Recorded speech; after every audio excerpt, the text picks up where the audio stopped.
나에게는 얼만큼 투자에 대한 스타일을 찾을 수 있을까? 이거를 가져가야 돼요. 예, 이거를 찾아야지만 여러분들이 좀 주식 투자가 재미가 있을 겁니다. 그렇죠?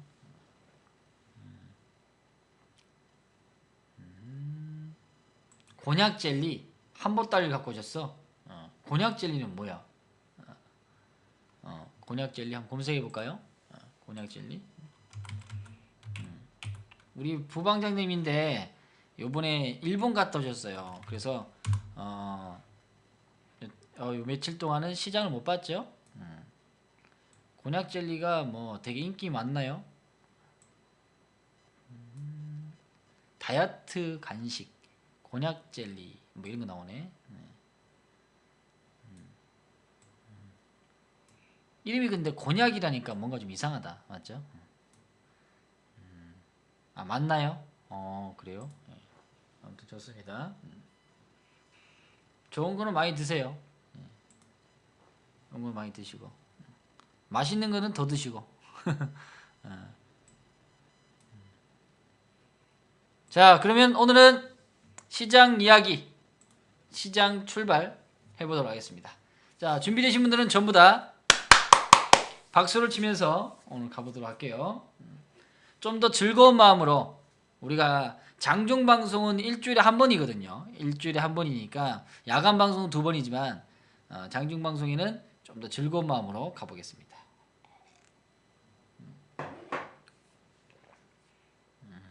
끊겨요?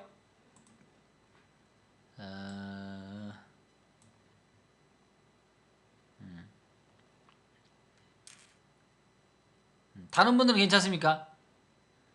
다른 분들은?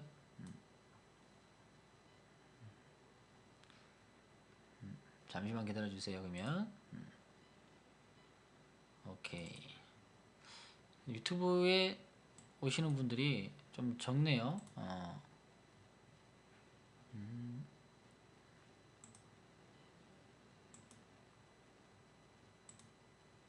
잠시만요.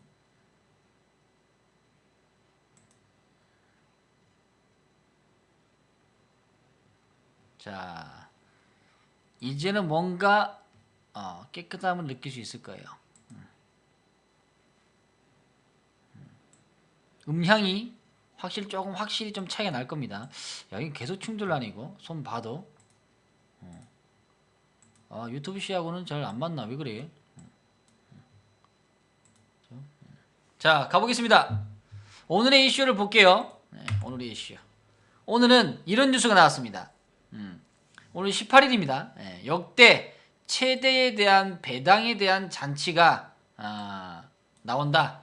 이게 나왔는데 지금 전체적으로 전년도 전체 상장사의 배당금이 25조 5천억입니다. 그렇죠? 네. 근데 요번 2018년 사업년도는 26조, 점차적으로 올라가죠. 그래서 앞으로 배당 부분들이 상승하는 이유는 뭐냐?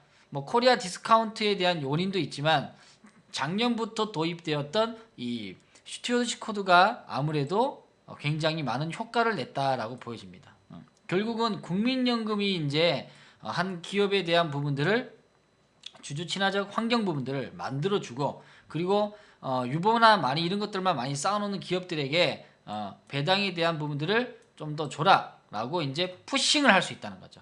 그래서 전반적으로 조금씩 올라가고 있다. 그러면 배당에 대한 가치가 높아지고, 그 다음에 주주에 대한 것들을 조금씩 생각하는 것이 달라지고, 그리고 거기에 코리아 디스카운트에 대한 부분이 있다면 이 이후에 있는 역할들은 어떤 역할이 좀 이루어질까라는 것들을 조금 그림을 그릴 줄 알아야 돼요. 이런 것들이 진행되면 과연 이 이후에 있는 뭐 수급이나 이런 것들이 어떻게 될까요? 청가람님 어서 와요.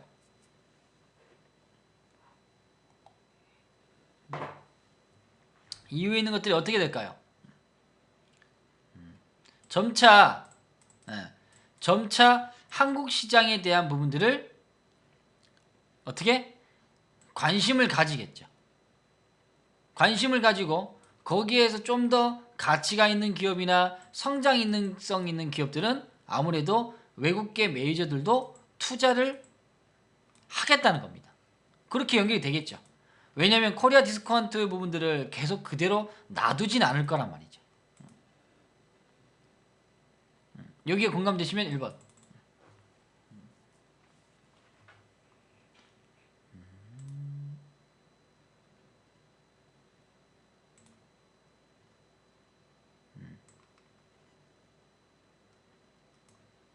그래서 이번 주에 한수가 이제 시황 하나 올려놨었죠. 예, 시황 하나 올려놨는데 거기 한번 볼까요?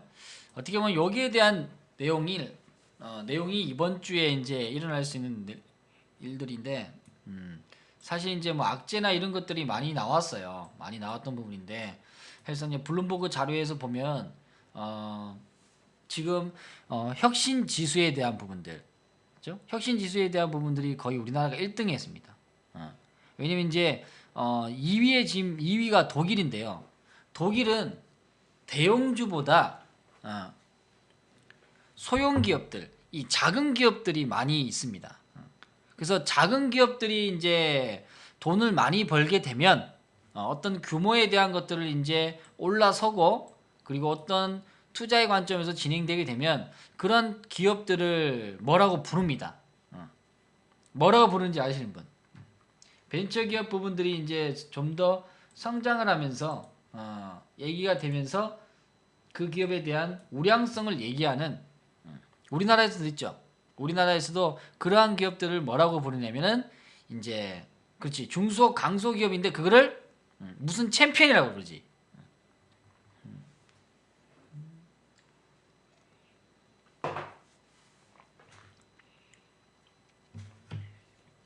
히든 챔피언이라고 들어봤어요? 기업들이 이제 히든 챔피언 들어봤어요? 들어봤으면 1번. 네. 우리나라에서 이제 그러니까 히든 챔피언이라는 것은 어떻게 보면은 세계 시장, 이제 각 분야의 세계 시장에 있는 그러한 우량 기업들을 얘기하는 거예요. 그래서 이제 작지만 좀 강한 기업이 좀 많습니다. 독일에는 그게 많아요. 많은 부분인데 우리나라도 이제 벤처기업 육성하면서 조금씩 등록을 되는 부분입니다. 그래서 이제 혁신 지수에서는 뭐 그래도 독일을 앞섰다라는 것은 조금 의미가 있지 않나. 결국은 그만큼 저평가되어 있고 코리아 디스카운트에 대한 부분들이 점차 메이저 자금들이 이동이 될 수 있다고 보여진다. 그러니까 봐요. 여기 지금 얘기하고 있는 거는 좀 잘 안 보이나?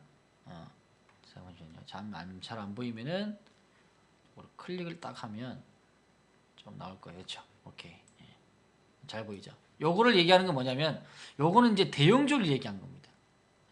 대형주는 이번에 10월 30일 기점으로 주가가 이렇게 빠졌죠. 한번 약세 시장이 왔다는 거예요.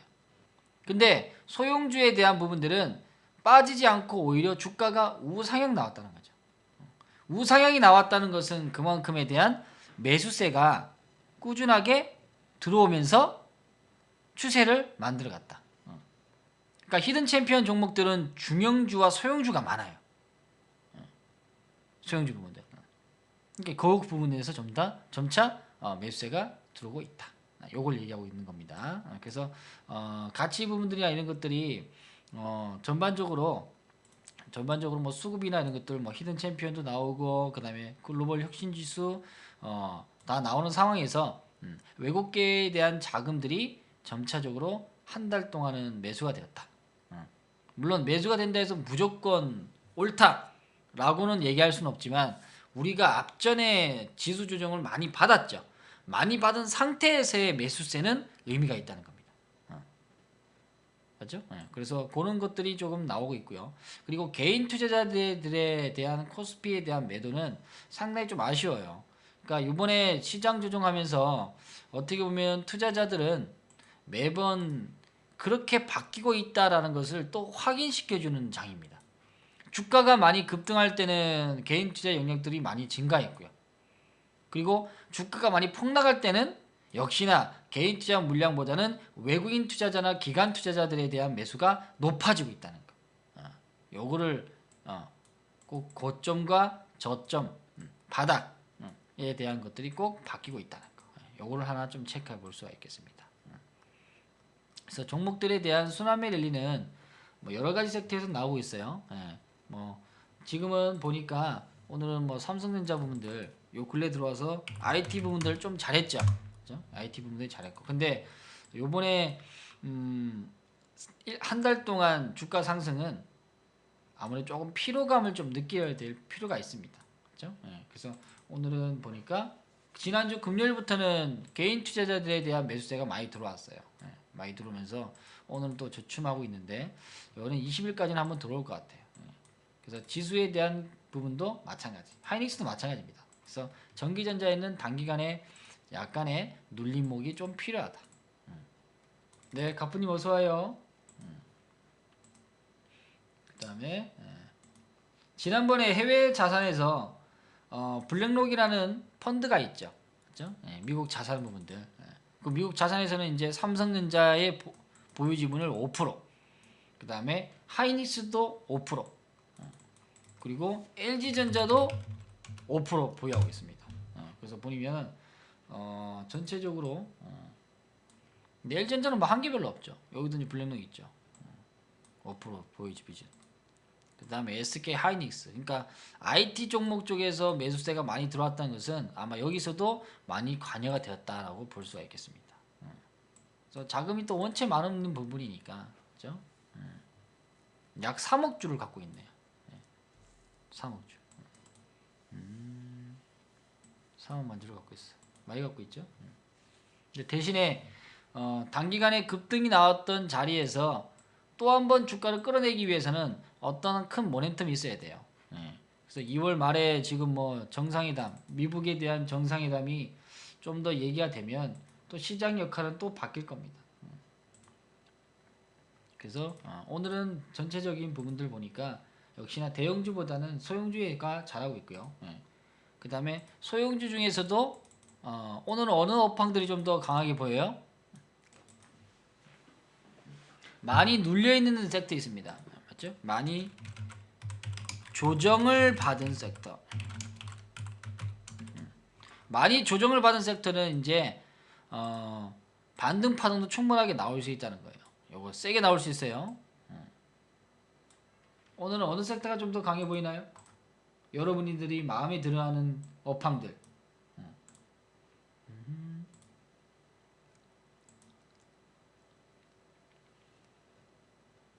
오늘 다 마음에 안 들어요? 바닥을 친 게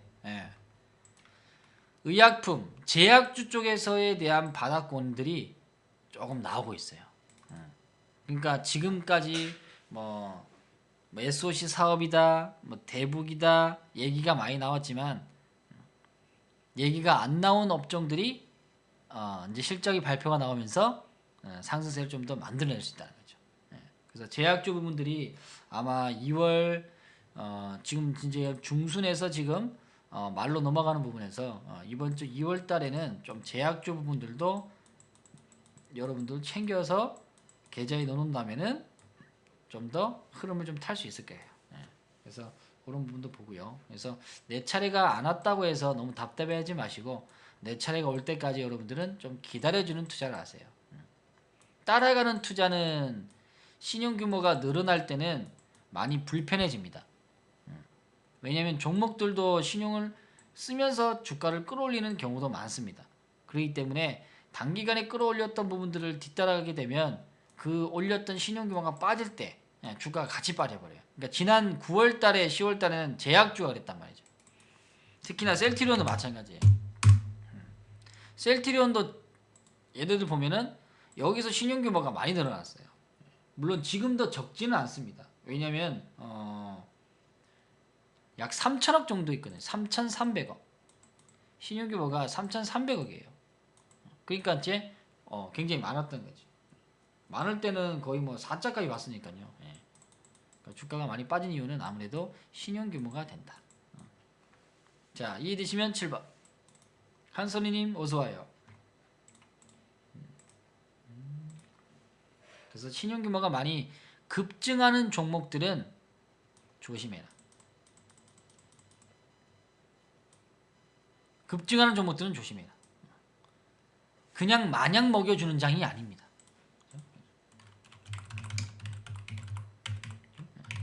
그냥 막 먹여줘 하는 장이 아니라고. 신용 많은 것들은 어떻게 조금씩 털면서 가고, 그리고 시장에서 소외됐던 종목들은 오히려 자금에 대한 이동들이 시장을 만들어내고 추세가 나오게끔 만들고, 이게 이제 순환매가 내야 되는 거죠. 먼저 갔던 친구들은 조금 기다려야 돼요. 밑에서 올라오는 애들이 있기 때문에. 그래서 같이 진행되는 부분들이 어떻게 보면 출발선이 다르지만 거의 꼬린 지점에서는 거의 비슷비슷하게 갈 거예요. 왜냐면 주가가 상승 많이 할 때는 이 버블이라는 게 한 종목 두 종목만 나오는 게 아니라 단체로 나온다는 거죠. 단체로 나와줘야 뭔가를 사람들이 관심을 가지고 다 보게 되는 거죠. 그래서 먼저 간 놈들은 조금 기다려주고 지금부터 출발할 수 있는 종목들을 사 나가는 것들이 좋다. 이렇게 보시면 되고, 오늘은 뭐 제약주 부분들도 잘하고요. 그 다음에 4차 산업혁명의 부분에서 제약 부분에서 가장 이야기 많이 나오는 것들 뭐가 있냐면 이제 헬스케어 부분들, 그렇죠? 헬스케어 부분에서도 관련 종목들도 주가의 흐름은 오늘도 좋다. 그래서 업황을 보면서 종목을 매수할 수 있는 그러한 시장 관점과 업종 그리고 종목, 요렇게 이제 위에서 아래로 분석하는 방법, 여기 이제 탑다운 방식인데 요렇게 분석하는 것이 우리 개인 투자자에게는 가장 좀 적합한 부분이에요. 그래야 큰 그림에서 조금씩 이제 세분화 시킬 수 있다는 거죠. 그거는 조금만 더 배우면 되는 부분이니까 차트도 자주 봐야 됩니다. 많이 보는 사람한테 못 이겨. 종목도 많이 보는 분들한테는 못 이기는 거예요. 그래서 직장인분들은 한수가 공부를 하라는 이유는 뭐냐, 내가 몰랐던 기업들도 다른 때에서 주가가 상승을 합니다. 그러면 상승을 했을 때 저기는 왜 상승하지? 하고 볼 게 아니라 왜 이 상승하는 이유에 대한 부분들, 특히나 뭐 거래량도 증가할 수 있고 또는 그 기업에 대한 주력 상품이 시장에 반영이 돼서 올라갈 수도 있고 어떤 특정한 이유가 있다는 거죠. 셀트리온도 마찬가지죠. 셀트리온도 올라간 이유는 뭐 미국에 대한 FDA 승인 부분들을 받아서 거기에 납품할 수 있는, 통과할 수 있는 과정이 되니까 어떻게 하나의 기대감이 생기는 거죠. 기대감이 생긴다는 것은 결국은 돈에 대한 유입이 된다는 겁니다. 그러니까 당연하게 거래량도 증가하게 되는 거죠. 그러면 이러한 뉴스들은 여기 위에서만 나오는 게 아니에요. 중요한 거는 어디서부터 나올 수 있을까요? 즉 호재거리들에 대한 이야기는 여기 위에서만 빵 하고 다 터트리는 게 아니야. 이게 중요해요.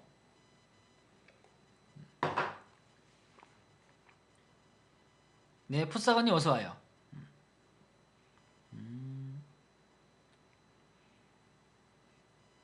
지금 식사예요? 그래요. 식사하시고 방송 편하게 들으세요. 봐봐요. 이렇게 큰 재료성이 나올 수 있는 과정은 항상 주가가 상승하기 전에 먼저 미리 기사가 나옵니다.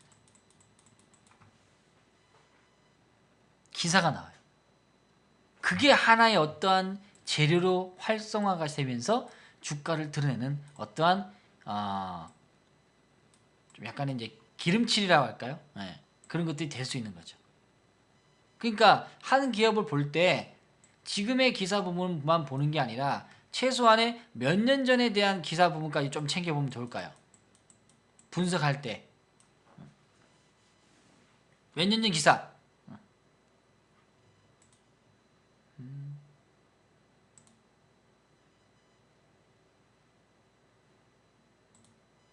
몰라요. 그냥 기사를 챙길 수는 없어.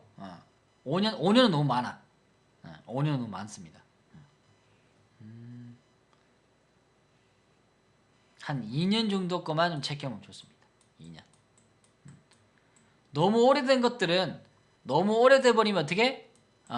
그걸로 인해서 주가가 상승이 이미 나왔던 흐름이 진행될 수도 있겠죠. 맞죠? 그래서 1, 2년 정도에 대한 기사 부분들이 나오고 그 기사로 인해서 어떠한 흐름이 좋아진다면 이런 것들이 전반적으로 이제 회사 부분이 잘 돌아가고 있구나라고 판단할 수 있다는 거예요. 근데 이게 초보분들이 하기에는 상당히 쉽지 않죠. 왜냐하면 셀트리온이라는 종목을 본 기간만 하더라도 요거밖에 안 되는데 이거밖에 모르는데 어떻게 이 안에 있는 내용들을 판단할 수 있을까요? 그러니까 분석이 안 된다는 거지. 그러니까 혼자 하시는 분들은 여기서 투자하면 혼자 하면서 1년 안에 투자하는 그런 경력을 갖고 있는 분들은 절대로 분석이 될 수가 없어. 맞나요? 이해되시면 1번. FDA 승인이나 램시마에 대한 부분들은 얘는 2년 전부터 계속 기사가 나왔단 말이야. 그게 이제 현실화되면서 주가가 상승한 거죠. 그리고 정부에서 지금 어떤 쪽에서 지금 밀어준다고 지금 앞전에 많이 시끄러웠죠? 어디가 시끄러웠습니까? 없죠?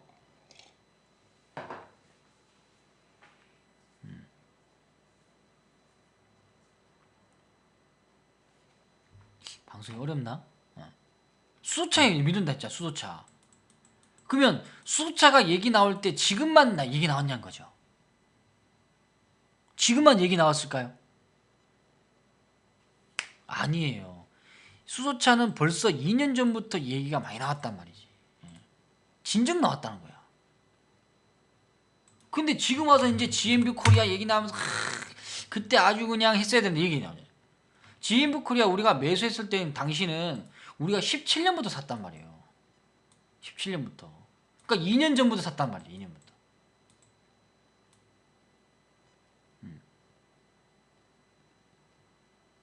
이게 아주 중요한 키포인트 아닙니까?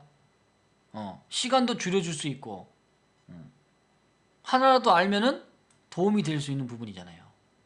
분석할 때. 근데 얘네들은 벌써 저는 이 종목을 옛날부터 봐왔기 때문에 이 회사가 무엇을 하고 있고 이 회사는 이제 워터펌프를 하고 있는지 알고 있었어요. 근데 과거에서는 수소차 부분들이 너무 미래지향이기 때문에 너무 멀리 가 있다는 거지. 그러면 이 시간이 지겨워진다는 거죠. 그때 얘기가 나오면서 주가의 움직임이 있을 때 이제 수소차에 대한 것들이 서서히 나오는 거지. 이것도 근데 되게 지겨웠잖아요. 이제 주가가 올라가면은 별로 안 지겹지만 주가가 올라가지 않은 상태에서 이게 주가가 이렇게 모아갈 때는 지겹다고 이게. 3월 달부터 사나갔어요 우리가. 근데 4개월 동안 아무것도 움직임이 없어요. 이렇게 되면은 아마 여러분들은 답답해 미칠 거예요. 아 짜증나. 아 수소차 나온다 했는데 뭐 아무것도 움직이지도 않네. 아 진짜 가는 거예요? 가는 거 맞아요? 한수님? 실제로 진단도 했던 종목이에요. 진단을 하면서 어떻게? 이런 자리에서는 매수해라. 이런 눌림목 과정에서는 꾸준하게 매수해 나가라라고 계속 얘기했습니다. 그리고 난 다음에 어떻게? 뭘 좀 더 눌렸어요. 눌렸던 부분인데 이 흐름 한번 보세요. 이게 이제 2년 전의 흐름인데 2년 전이나 지금이나 소형주에 대한 흐름들은 유형들이 비슷합니다.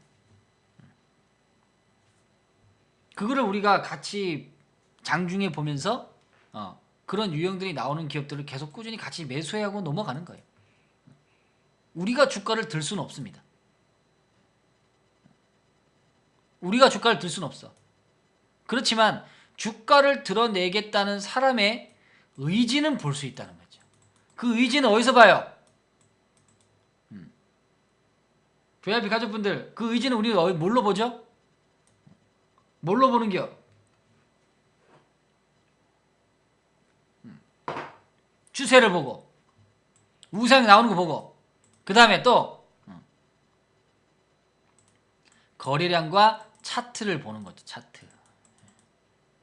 여기서는 이제 차트를 볼 줄 알아야지. 그러니까 오전 전략이나 오후 전략에 차트에 대한 얘기를 하면서 추천을 하는 거예요. 그냥 가격만 얘기해서 추천하는 게 아니라 이런 유형들이 있고 우리가 보는 관점에서는 이런 것들이 매수가 좋다. 그러면 우리는 일부 내가 갖고 있는 자본에서 투자할 수 있다. 얼만큼? 어떤 사람은 1%만큼, 어떤 사람은 2%만큼, 어떤 사람은 5%만큼 이렇게 사나가는 거예요. 그게 하나 이제 전략이라는 거죠.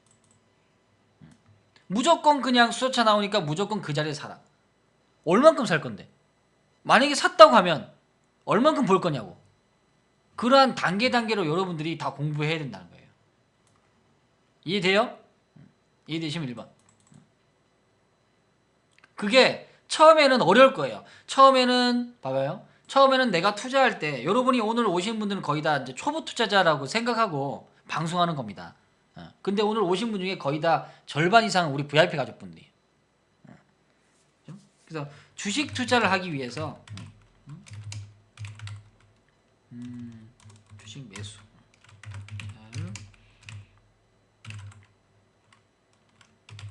필요 요소. 필요 요소는 첫 번째 종목에 대한 선정이죠. 종목에 대한 선정. 주식투자를 잘 할 수 있는 요소. 첫 번째 종목 선정이 가장 중요하죠. 맞죠? 그 다음에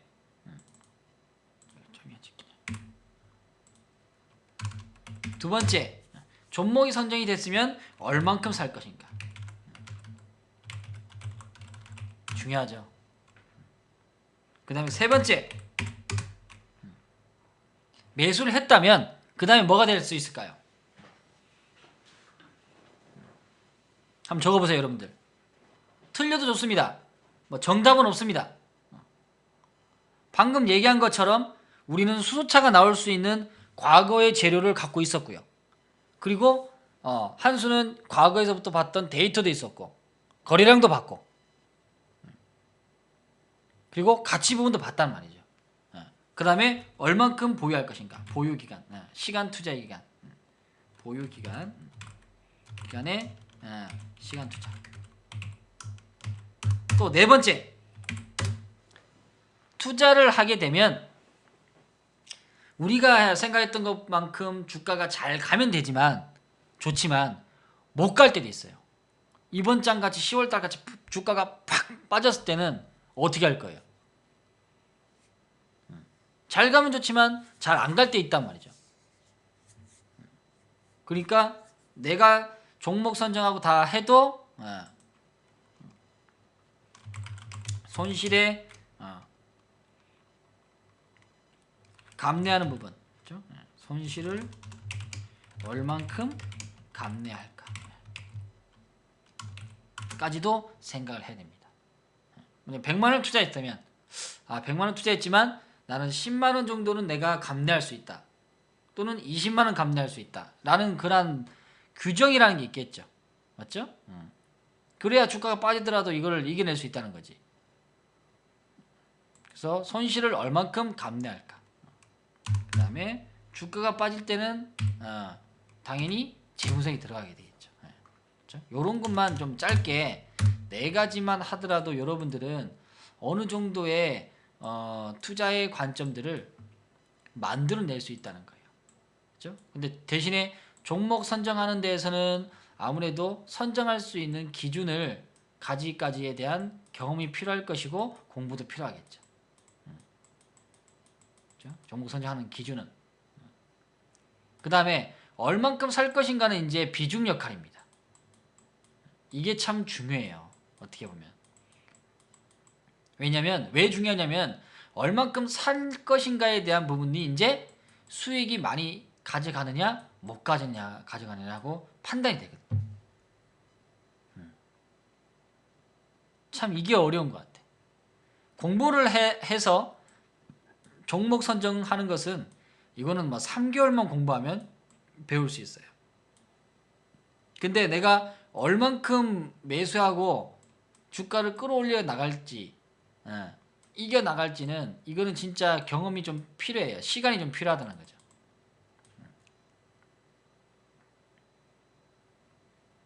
만약에 1000만원치를 샀어. 충분히 이길 수 있다고 생각했어요. 근데 주가가 안 가고 4개월 동안 주가가 어마하게 그냥 흔들려 버려요. 그러면 이 1000만원은 분명히 흔들립니다.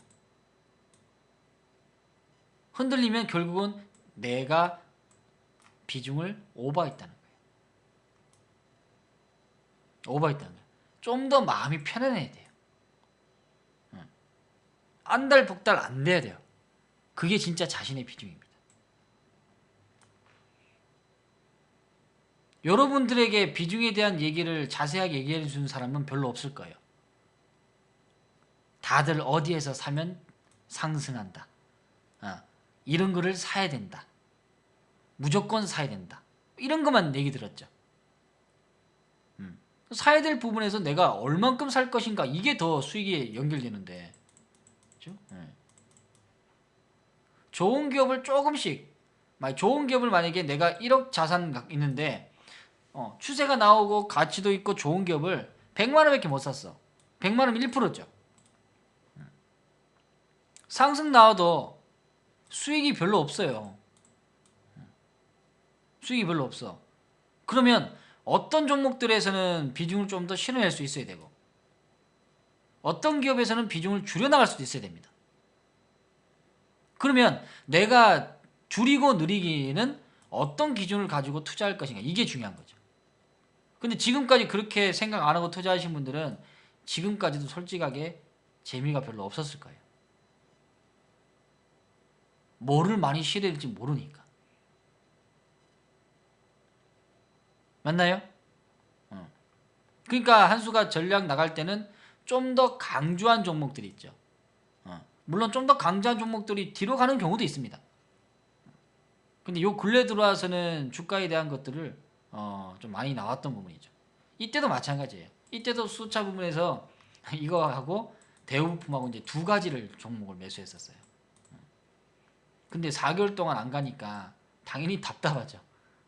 현수님 가는 거 맞아요? 했던 부분인데 결국은 시장에서는 이 종목들이 자기의 가치를 찾아갈 때 그때 이제 상당한 희열을 느끼고 투자에 대한 의미를 찾아간다는 거죠. 물론 주가가 단기간에 급등이 많이 나오면 이럴 때는 절반씩 매도합니다. 여기에 주가가 들어오게 되면 어떤 사람들은 7천원까지 갔다가 6천원까지 내려오면 주당 부분에 1,000원씩 없어지는 부분이니까 어떻게 보면 아깝죠. 그렇죠? 그리고 비중을 혹시나 많이 실어낸 분들은 이 수익이 크단 말이죠. 단기간에 이런 게 보면은 뭐 거의 3, 40% 나와버리면 수익금들이 많이 불어내게 됩니다. 그걸 조금씩 챙겨 나가면서 어떻게 보면 투자를 다시 재투자하는 거죠. 그래서 여기 또 샀어요. 여기서부터 이제 올라간 이유가 나오는 거지. 앞에서 이제 수소 차익이 나오는 것들이 이제 여기서는 이제 현실화된다. 얘기가 나오면서 많은 투자자들을 끌어내는 거지. 그럼 거기서는 우리는 매도합니다. 그렇죠? 매도하는 부분이 진행되어야, 그렇죠? 그런 것들이 나오는 거지. 그러니까 맛있는 부분에서만 진행되는 게 가장 이번 장에 중요하다는 거. 그런 식으로 투자하면은 상당히 재미가 있어요. 그리고 결국은 우리가 매도가 됐던 자리까지 매수했던 자리가 밑에 내려오게 되면 거기서부터는 다시 또 주가에 대한 흐름은 다시 또 올라갈 수 있다. 요번에 실적도 잘 나왔네요. 요번에 4분기 실적이 전체적인 4분기 실적이 63억 나왔네요. 영업이익이. 3분기까지는 적자였어요. 그러니까 적자였기 때문에 주가가 많이 빠진 거예요. 근데 흑자가 나오면서 시장 변화가 좀 나오는 거지. 그래서 이런 것들도 하나의 흐름이라는 거예요. 그래서 투자하는 방법들이 여러 가지 있지만 내가 그래도 하나에 대한 투자 방법을 고수할 수 있는 여러분이 돼야 돼요. 그래야 휘둘리지 않는다. 아시겠죠? 자, 그러면 뭐 대우품도 마찬가지입니다. 예. 대우품은 아마 좀 더 잘 내려오게 되면 매수를 해봐도 좋을 것 같아요. 예. 뭐 신용 규모는 없기 때문에 오히려 좋은 부분입니다. 어차피 수소차 얘기는 또 나올 거예요. 예.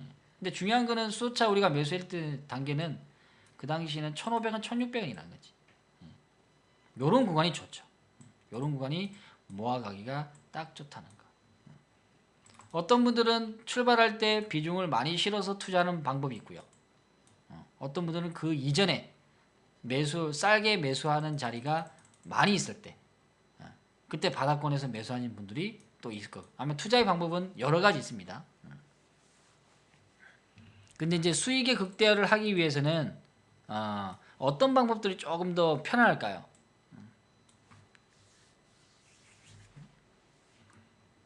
빠른 것들은 아무래도 이런 데 매수하면 빠르죠. 빠른 것들은. 그럼 이런 데 투자하려면 여러분들이 조금 경험이 좀 풍부해야 돼요. 그리고 공부도 좀 잘 돼 있어야 되고. 그리고 용기도 좀 필요합니다. 이런 것들을 다 갖고 있는 분들이라면 성향이라면 출발하는 라인에서 바로 투자하는 것이 오히려 더 잘할 수도 있을 거예요. 근데 나는 직장에 다니고 시장도 자주 보지 못하고 오히려 모아가는 스타일 많이 모아가지고 주가를 좀 중장기로 가져가는 분들 이런 분들은 이런 투자보다는 어떻게 이런 투자가 맞겠죠. 그 자기의 성향을 잘 알아야 돼요. 자기의 성향을 잘 알아야 돼.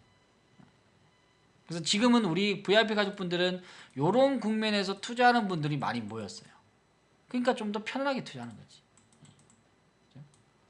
이런 데서 좋아하시는 분들은 이런 것만 올라가기를 계속 기다려 봐야 되고 지켜봐야 되죠. 그래요. 싼 가격에 진짜 모아가는 게 더 편하다는 거지.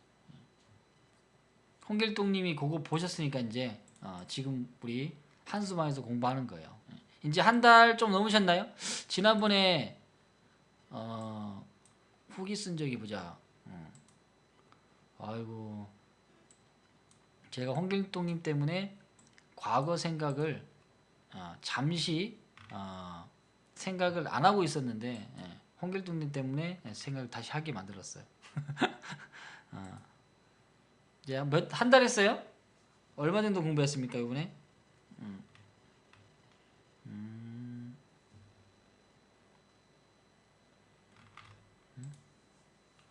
보자. 잠시만 기다려봐요.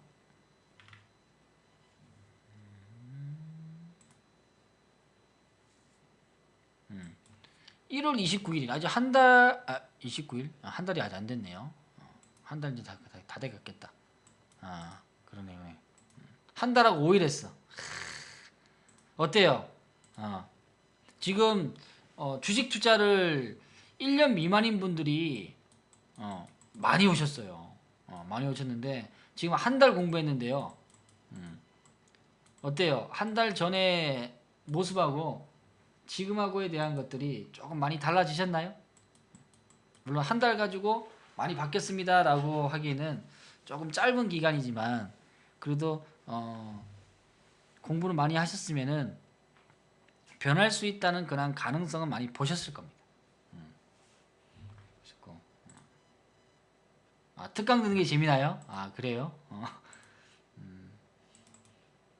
주말마다 아주 그냥 그러면 열공하시겠네? 홍길동님이 저기 요식업 하시는 분이에요. 요식업.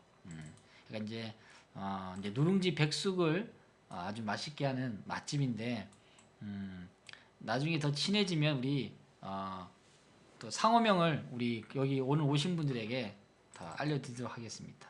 나중에 한번 알려주세요. 맛집이면은 같이 맛있는 음식 먹고 그 주변에 있는 물론 이제 멀리 있는 분들은 못 가겠지만 주변에 있는 분들은 같이 가서 맛있는 음식도 먹고 하면 좋잖아요. 네, 좋습니다. 그래서 요즘에는 뭐 소형주 부분들은 그렇게 볼 수 있고 그 다음에 기사 하나 보겠습니다. 누룽지 백숙 맛있어요 진짜. 맛있어. 저도 몇 번 요 근래 겨울에 감기가 걸려가지고 그 백숙 부분들 먹으니까 그나마 이제 몸이 따뜻해지더라고요. 그죠? 그다음에 지난번에 얘기했던 이거 자산운용사 블랙록에 대한 국내 증시에 대한 주목, 그리고 실적에 대한 부분이나 수급 부분들이 살아나고 있다. 오늘 한번 볼까요? 아까 보자. 오늘 수급 보니까 오늘은 외국인과 기관들에 대한 매수가 역시나 개인 투자자들에 대한 물량을 계속 꾸준하게 받아준다는 겁니다. 받아준다. 기관별에도 이 두 달쯤에서는 거의 4조 3천억 매도됐네요. 어마어마하게 파네요, 진짜. 12월 달부터. 12월 달은 거의 주가가 바닥인데 뭘 그렇게 팔어? 참. 이런 것들이 이제 하나씩 나오는 거예요. 모르면 당하는 게요. 모르면 당하는 거지. 그 다음에 요번에 기업 분석하면서 순환매 랠리가 나오는 과정들, 요게 이제 작년에 제가 이 PPT에다가 기록해서 무료 방송에서 봤던 부분이에요. 지금 현재 수소차가 나왔죠. 그죠? 요건 이제 이슈가 됐죠. 정부에서 이때 이슈는 정부가 뭐 지원해주겠다 이런 얘기는 없었습니다. 그 당시에는. 근데 요즘 와서 이제 뭐 광고도 하면서 이제 지원까지 나온 거죠. 그다음에 정부 정책주 부분들. 요거는 이제 요번에 정부 정책주 뭐가 나왔죠? 아시는 분?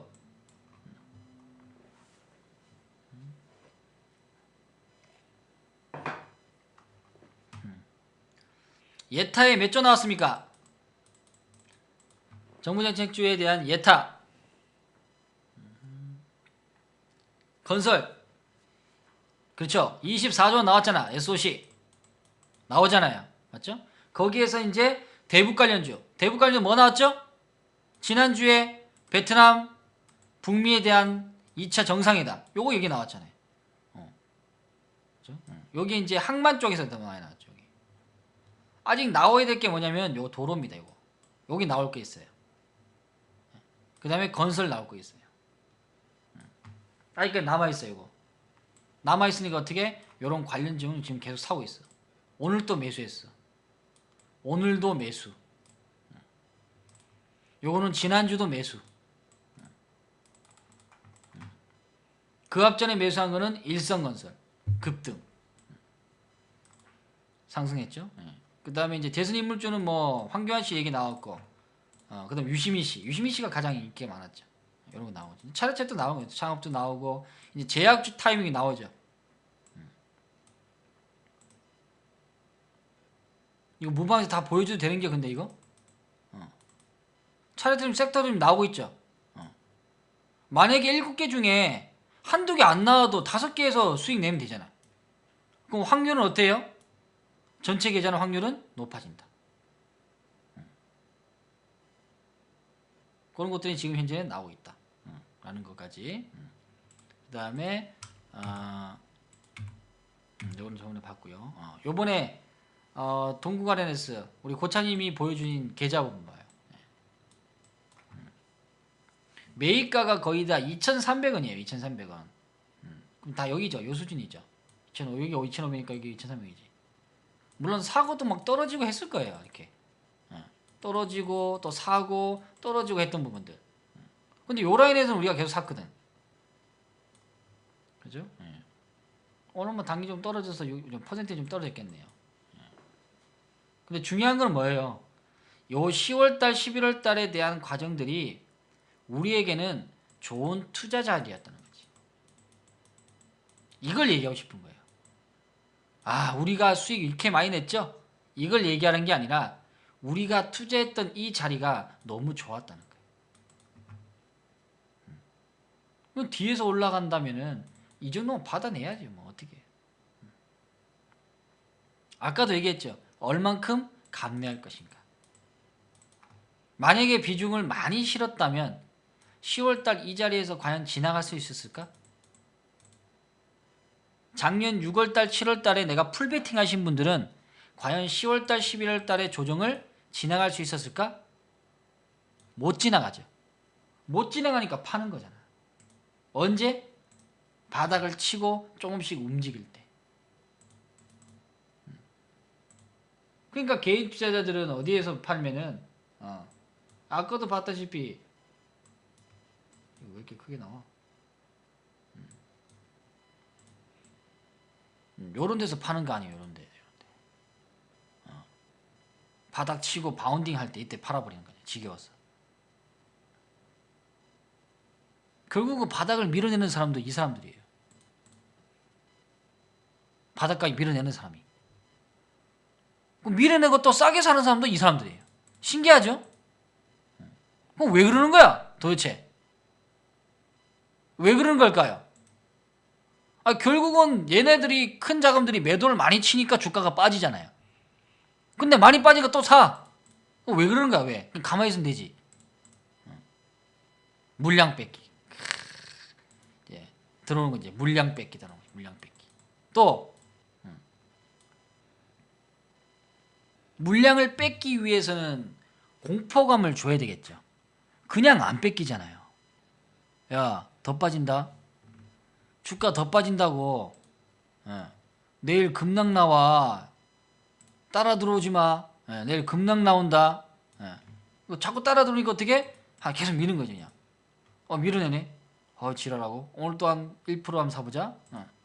내일 또 2% 한번 사보자. 또 샀다고? 또 민다. 하면서 다음날 또 밀어버려. 이러다 보면 이제 기진맥진이죠. 그리고 어떻게? 자신의 돈만 갖고 투자하는 사람들만 있으면 괜찮지만 빚을 내서 투자하는 분들이 많죠. 여기저기서 돈을 끌고 온단 말이죠. 그런 자본까지도 어떻게? 물량을 다 뺏어야지 바닥이에요. 그러니까 이번 시장 조정은 이런 관점이 들어왔다는 거죠. 그리고 여러분들은 너무 과하게 빠진 과매도에 대한 구간들을 볼 줄 알아야 돼요. 과매도가 됐냐 아니면 과상승이 됐냐. 공부할 거 엄청 많죠. 종목 봐야 되는 것도 공부해야 되고 얼마큼 담아야 될 것도 공부해야 되고 손실 감내도 공부해야 되고 과매도 구간도 봐야 되고 과매도 구간을 볼 줄 알면 여기서는 여러분들이 용기가 생겨요. 깡다고 생긴다. 촌말로 깡다고 생기는 깡다고. 그래 저걸놈들 아주 그냥 이겨보자 하면서. 그러니까 1,500원에 매수했지 그래서. 근데 뭔 생각으로 매수했는지 몰라요. 아무튼 여기서 매수하면 우리 가족분들이 매수하면 여기서 이걸 더 깨면서 주가가 많이 빠지면서 힘들진 않겠다라는 생각이 들었어요.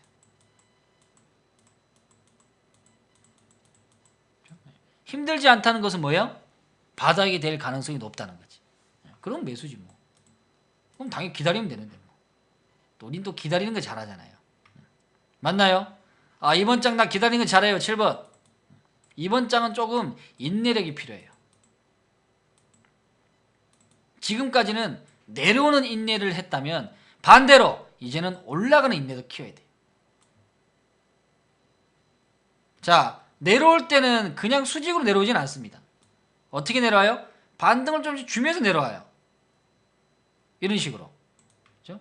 내려갈 때도 이렇게 내려온 게 아니라 이렇게 내려옵니다.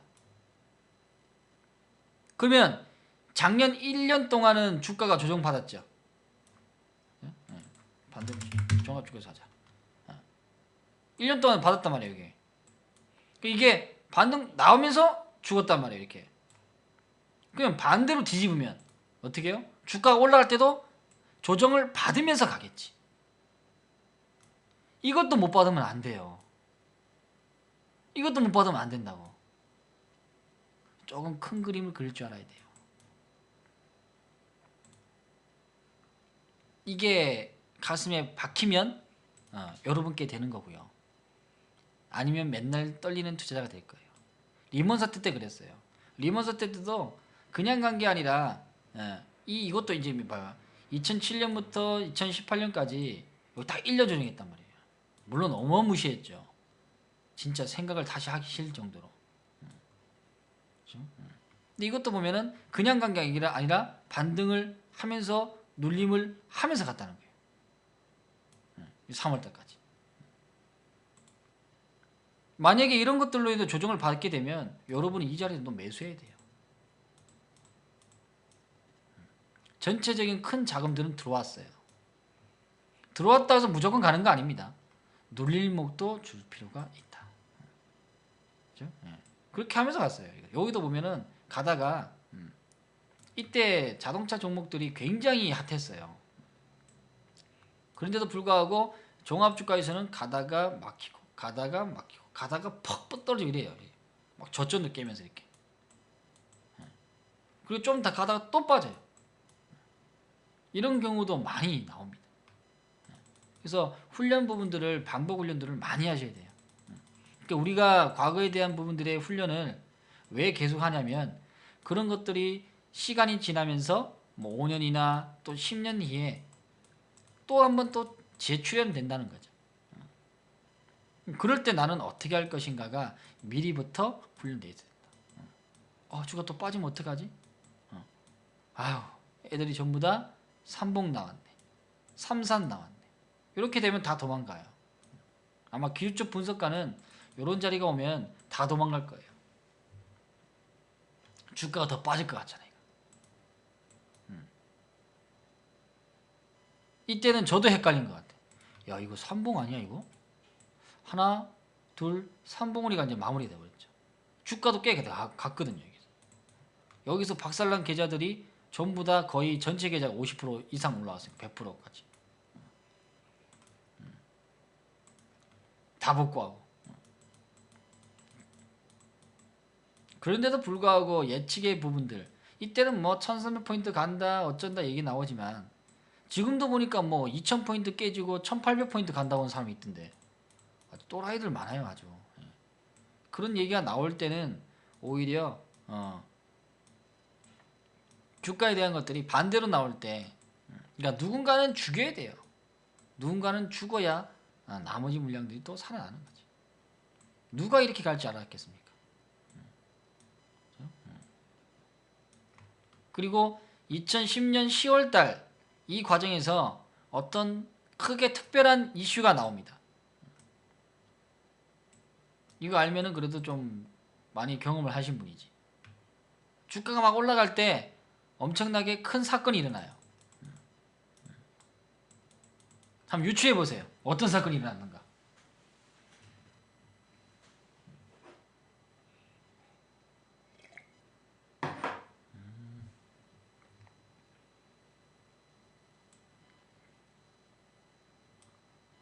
삼성? 아닙니다.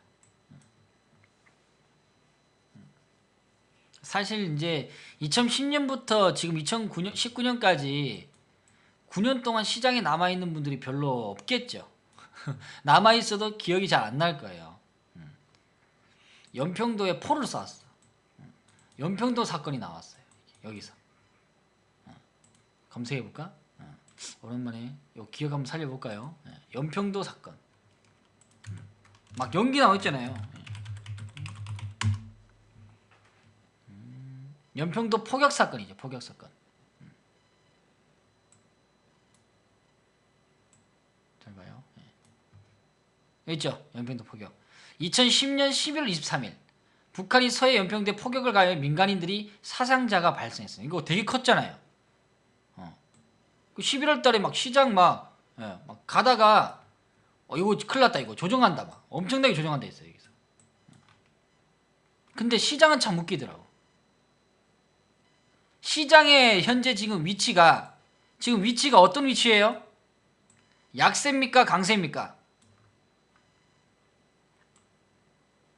약세예요, 강세예요?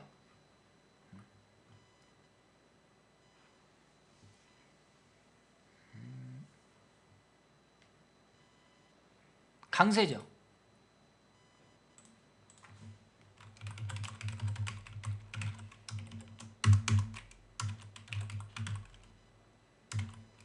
강세장에서 악재는 뭘 것 같아요?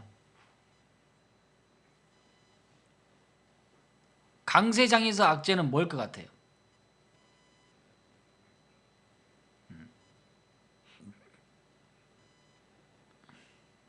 먹고 간다.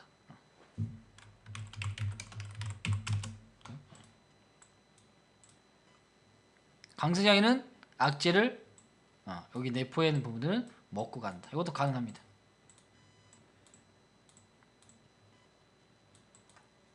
그럼 반대로 약세장에서에 대한 호재는 무시된답니다.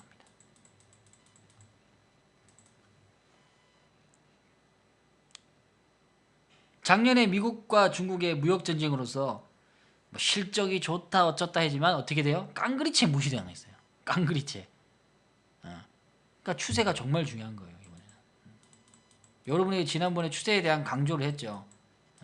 이번에는 추세 공부를 완전 제대로 해야 돼.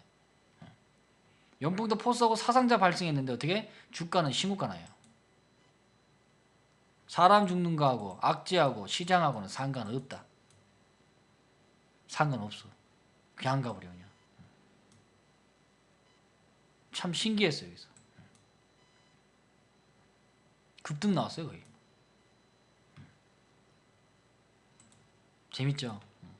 그 시장에 대한 것들이 그런 것들이 여러 가지 이야기가 나온다는 거. 그래서 이번 장도 여러분이 지수에 대한 부분에 대한 예측을 하지 말고 현 위치에서 내가 어떤 투자의 방법들을 할 것이며 종목이 선정했으면 어디까지는 끌고 갈 것이다에 대한 어떤 좀 힘을 길러야 돼요. 그래야 휘둘리지 않습니다. 물론 단기를 하시는 분들은 그거 볼 필요 없습니다. 단기는 주가가 빠지면 빨리 나와야 돼요. 올라가면 빨리 탈 수 있어야 되고요. 그것도 초보들은 쉽지 않을 거예요. 그렇죠? 그러면 손안에 있는 스마트폰이 거의 게임기가 될 거예요. 그러면 맨날 불안합니다. 가만히 생각해 보세요. 내가 휴대폰으로 투자하면서 얼마만큼 일과 시간에 시간을 할애하는지.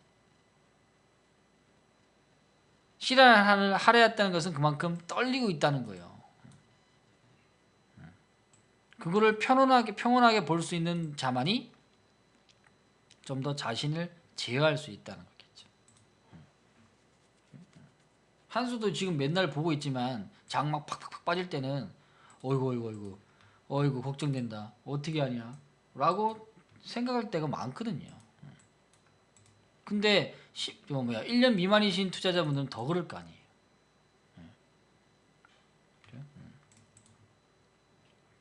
그래서 두려움을 이기기 위해서는 또 많은 경험도 쌓아야 되고 공부도 해가면서 좀 더 지금은 가치 종목들, 우리가 얘기하는 가치 소형주들이 지금 대형주보다 각도가 세다. 그래서 여러분에 대한 포트는 많이 전적으로 바꿔나가야 된다. 오늘 우리 오신 분 중에 비중 0.1%님도 오셨고요. 그 다음에 오늘 디테님도 오셨나? 여기 무방에는 안 오셨나요? 좀 두 분 오셨는데 그래도 투자의 마인드가 나쁜 기업들 즉 적자나 이런 부분들을 많이 안 가지고 있더라고요. 그래서 다행이에요. 오늘 0.1% 이분은 야 그래도 배당주 갖고 계시던데 그래도 투자의 관점을 먼저 이미 그래도 다른 분들하고는 좀 틀리더라고요. 그런 분들은 빨리 성장할 수 있어요. 기본에 내 내면에 가치에 대한 투자의 피가 흐른다면 그런 분들은 나중에 비중만 높이면 돼요. 그러니까 감내할 수 있는 그릇만 키우면 돼. 아 오셨네요 디테님. 어이고. 예. 그러면 빨라요. 빠른 분한테. 디테님은 잘한 거는 코덱스 있죠. 그렇죠? 코덱스 200을 그래도 위에서 사서 좀 아쉽지만 그래도 개인 투자자가 코덱스 200이라는 것을 알고 이거를 장기 투자하려고 샀다는 자체가 그건 잘하셨은 거예요. 그렇죠? 요런 데는 한 번 더 사봐도 돼. 요런 데는. 어차피 이제 1% 갖고 있으니까. 조금씩 변하는지 체크해 보세요. 분명한 거는 한 달 뒤에 내 모습하고 두 달 뒤에 석 달 뒤에 나에 대한 투자의 생각들이 반드시 바뀔 거예요. 그래서 기록을 꼭 해놓으세요. 예. 나에 대한 지금 투자의 생각과 한 달 뒤에 내 모습과 그리고 두 달 뒤의 모습, 세 달 뒤의 모습이 내가 어떤 시장을 벌어볼 수 있는가. 예. 그거를 꼭 체크하면 아마 이번 장은 많이 편하실 겁니다. 자, 오늘 강의는 여기까지 하도록 하고요. 혹시나 질문사항이나 진단 부분 있으면 하고 마무리하도록 하겠습니다.